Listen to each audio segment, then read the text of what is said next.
Okay, we are very important, but we nearly got forgotten about. We're not all that important, actually. I just wanted to say at the start that Ian mentioned the 4 stages of growing old, and I was going to say I'm probably the 5th stage of that. I've been around a long time, but the 5th stage is to have what David Dobbin told me was the graveyard slot, which is the slot I'm in. I would happily have stood back and not bothered with this, so don't feel that I'm offended in any way. Seamus. But the graveyard slot, the idea of the graveyard slot gives me a chance to kind of introduce this man on this slide, because January of 2013, Paddy O'Keefe passed away, and one of the things he said and instilled into me while he was alive was that knowledge provides the base for all progress. My father actually said, if somebody's talking about you, my father was kind of, he wasn't behind the door about the odd sweeping statement. He said, if somebody's still talking about you 2 weeks after you're dead, you must have been some fella. Well, I've done him a favour, because now he's been mentioned more than 2 weeks after he died. My father died in 2000, but Paddy O'Keefe passed away about 14 months ago. And in the final probably 15 to 20 years of his life, he was in his 90th year when he died, but he had a mind as young as anybody in this room, and he was driven along by the search for knowledge. And during those last 15 or 20 years, I would say one of his big pushes was one of the ones you've just heard from Paul, and that was Valio, and what Valio was doing with milk products. The push to come up with innovation and new products and new ways of doing things with milk. I mentioned Paddy O'Keefe, and I can't help but also, declare an interest here today that apart from being chairman of AgriSearch for the time being, I am something of a has-been in that for the previous 29 years I've been the Irish Farmers Journal's person in Northern Ireland, the editor of the northern section of that paper. Paddy was the chairman of the trust, the Agricultural Trust, which produces the paper. Paddy recruited me. Now David Wright is the man with all the responsibility, and I'm kind of trying to help him out. But during the course of the past few months, I had a chance to go with my journalistic hat on to Nestle in Switzerland. And I could talk for the next 5 minutes and not move a slide, but I think time's against us about Nestle. But the key things that really hit me there. They showed us a Nestle advice booklet for farmers dated 1981, in which appeared the words sustainability, disseminating knowledge among farmers, and responsible sourcing. They quoted their objectives: ensure long-term supply of safe, quality-assured, regulatory compliant and price-competitive agricultural materials to serve our brands and delight our customers. They made a very big thing of saying they've been in business since 1860, and that's how they've done it. The concept of creating shared value is one of the things they're currently articulating, but they say it's been part of their DNA since 1860. And the concept is develop farmers and suppliers building capacity for growth, secure availability of supply of adequate agricultural raw materials, and ensure compliance, safety and quality of those materials. And they went through a whole list of pillars of their agri-services: feeding, breeding, health, finance, training, management. And technical support to increase dairy farm productivity and profitability, that is one of their big goals. David Dobbin this morning, almost first thing, said economic sustainability was the big thing. Well, in actual fact, the Swiss, for 10 years, Nestle have been running a thing called RISE, which was developed in conjunction with the Swiss University. It's not a control or a certification scheme, it's a kind of a risk register. And it's looking at sustainability of farms under 10 headings, 10 factors. Economic viability is one. You can call it the first or the last. They have it in a round table, so you can't say which is the most important of these. But economic viability, farm management, soil use, animal husbandry, nutrient flows, water use, energy and climate, biodiversity, working conditions, and quality of life. As far as they're concerned, if you can't tick all of those boxes, it's not sustainable. And the last couple I've been talking to Ian about over lunch, Ian McCluggage, this whole idea of working conditions and quality of life he mentioned. If the farmer's going into the parlour at 5 and getting out of it at 10 p.m, that's not going to be sustainable. So it's quite interesting to see the quote from a farmer, one of the Nestle farmers, saying that RISE is like a mirror on my farm. RISE is the acronym for this particular system, but I think it's something to be worth our industry looking at. Basically, in the global marketplace, the world in which we do business, the only way to assure sustainability is continuous improvement on all of those factors, and that's the bottom line, and that's my personal view. So that's a quick resume of the Nestle thing. Water shortage is a problem here. And now it's going dry.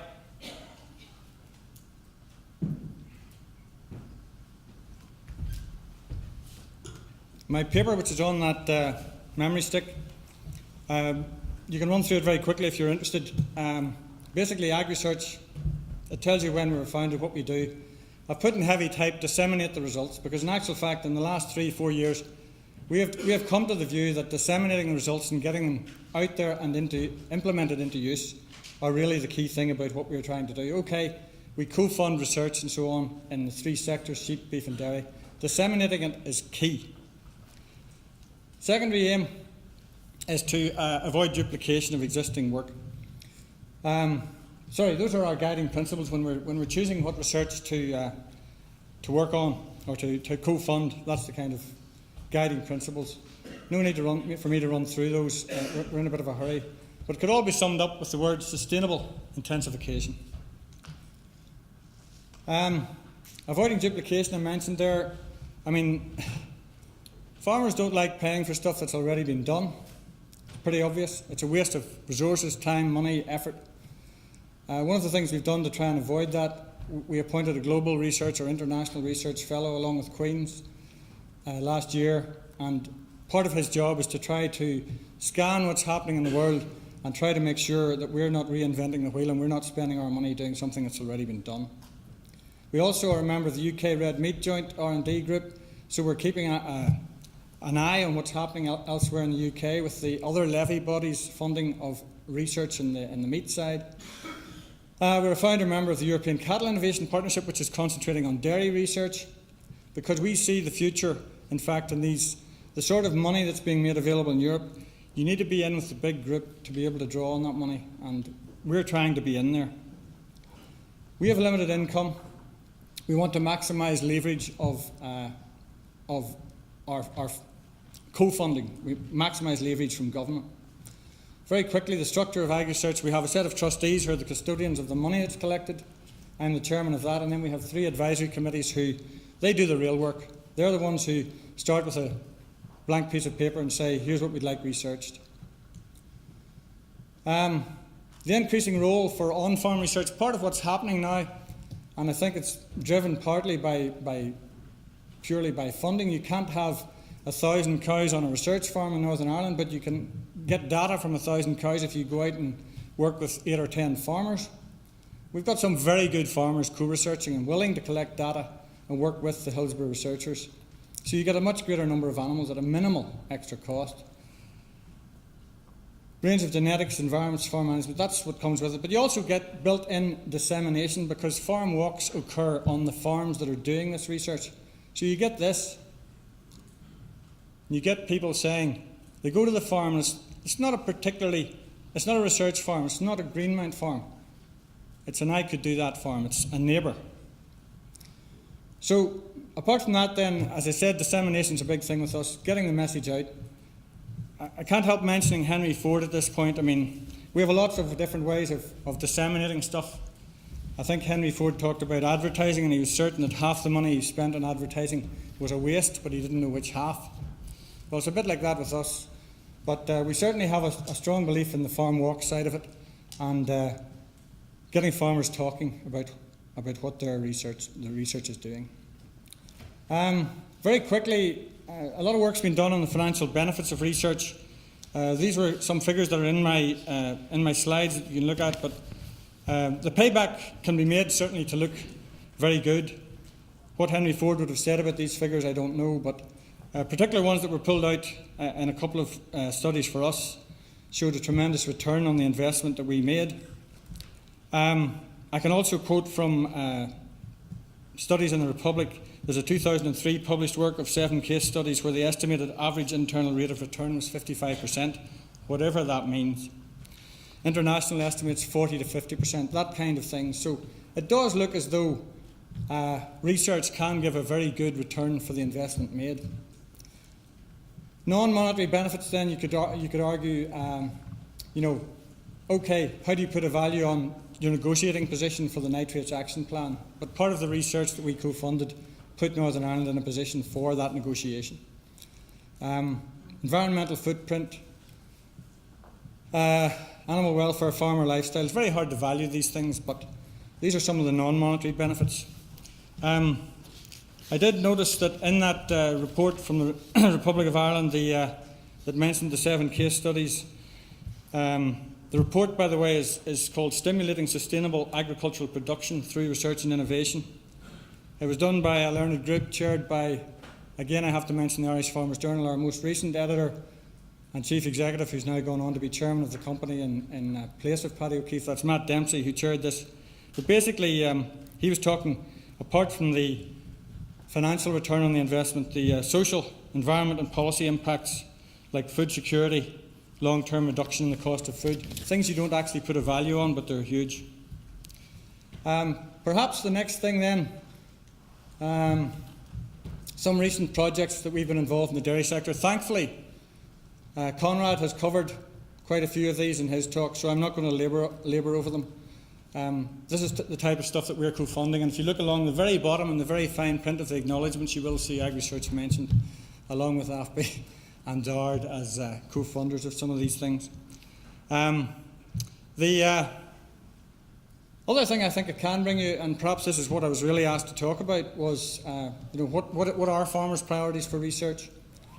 Well, at the minute, we've just, you might say, hot off the press, we've had our research fellow doing a survey and crunching the numbers from the survey. So, quite a few hundred, I think 300 or 400 farmers came back on this survey. And the top areas: fertility, animal health and welfare, feed efficiency, nutrition. And those have been broken down into, fertility comes through in several ways. So does animal health. You've got lameness, but I'm just grouping them there. I think, in fact, the next slide will show you the ones, a list of them. But the lowest area coming through from the farmers is the environmental impact and sustainability. Now, that's the hard sell. Farmers are quite obviously interested, and we got very, very high ratings on the scale of 1 to 5.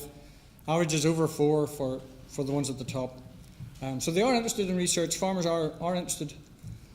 These are their research priorities, but unfortunately the ones not on that list, but low down, are environmental sustainability.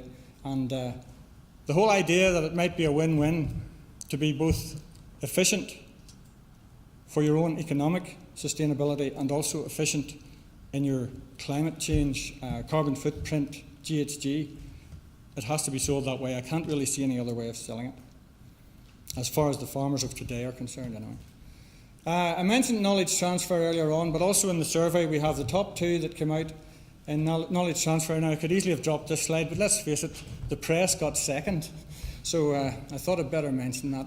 The farming press got in there after farm walks and demonstrations, so some of the press must be doing something good. Certainly the farmers rate being able to read about this stuff in the press.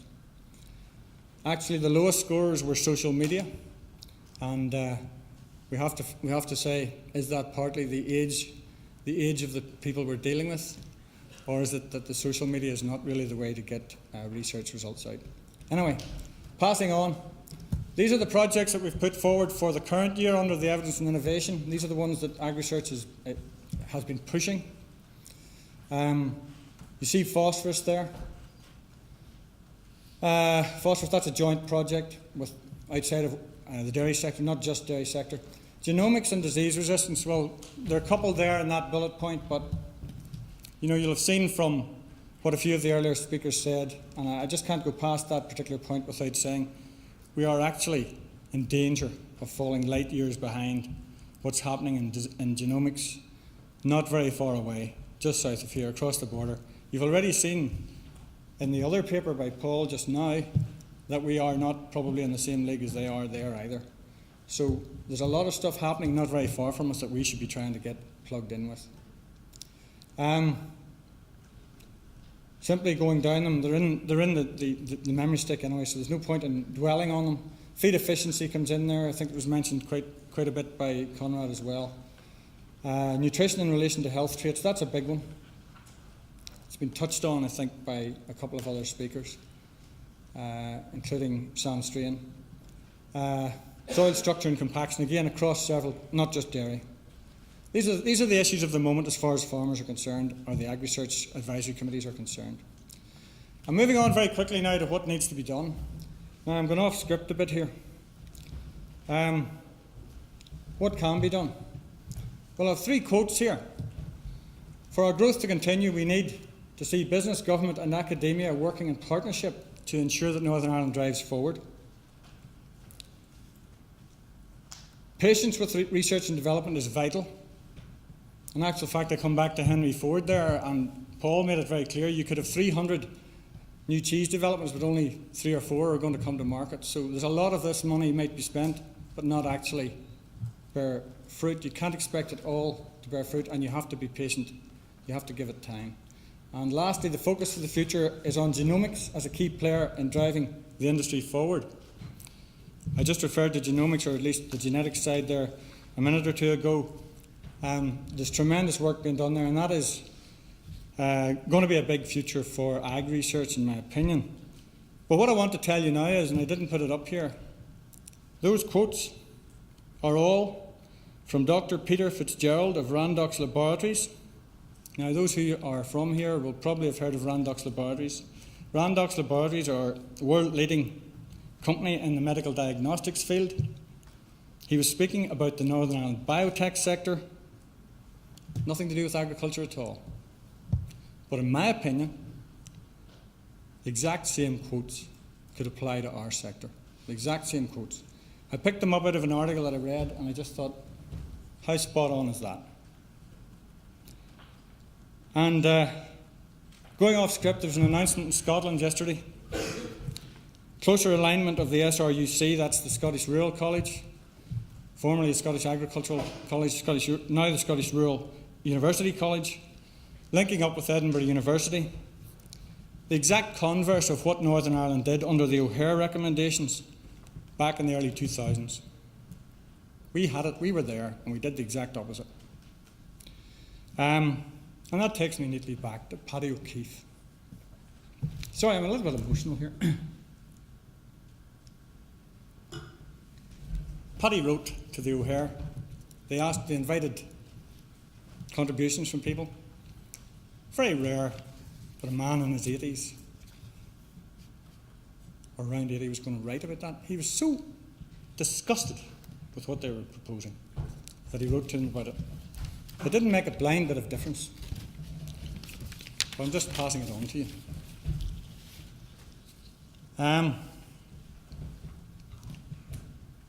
Okay, so what do we need? We need a combined effort. We're not getting enough resources channeled in. The resources that we're getting compared to what we've just heard about from Teagasc are low. They always seem to be under threat. And we don't just need them in research, we need them in the technology transfer, the field that Ian works in. Always seems to be under threat. There's cutbacks, there's another person to be got rid of instead of more people coming in. We need this combined effort by the government, by businesses and scientists. I'm not just talking about the processing businesses, I'm talking about the farmers. That's where we come in and spend some money. We also have the processing side. I think there's an opportunity to bring academia, like Peter Fitzgerald was saying, research and technology transfer into one organisation. Because it's actually relatively easy for Randox Laboratories. It's one company. We're several thousand farmers. Loads of different processors, as Paul showed in his map. So we're very diverse. It's much more complicated to get us working together towards the same goal. But it has to be done, in my opinion. It's an opportunity to be grasped. We need to reintroduce university degrees in agricultural science. If we stop, we've already stopped, we need to get back there because we've actually left a void in the years since that stopped.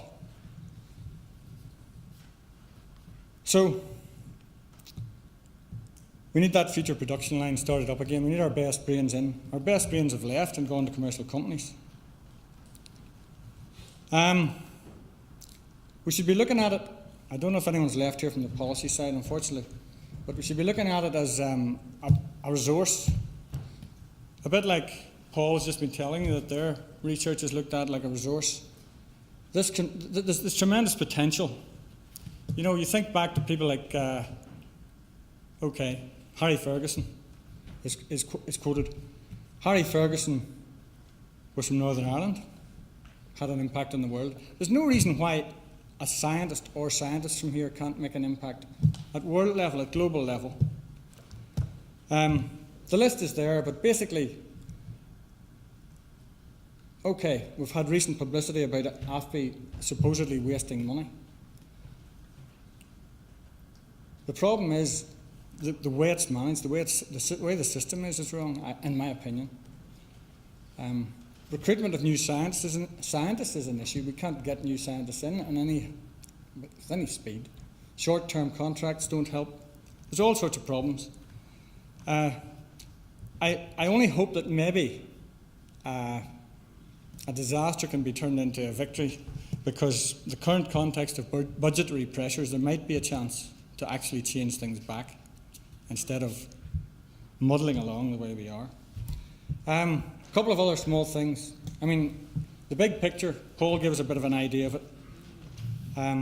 The Foresight report, I've quoted it there, won't go through that, but there was an international assessment of agricultural knowledge, science and technology for development, a global report.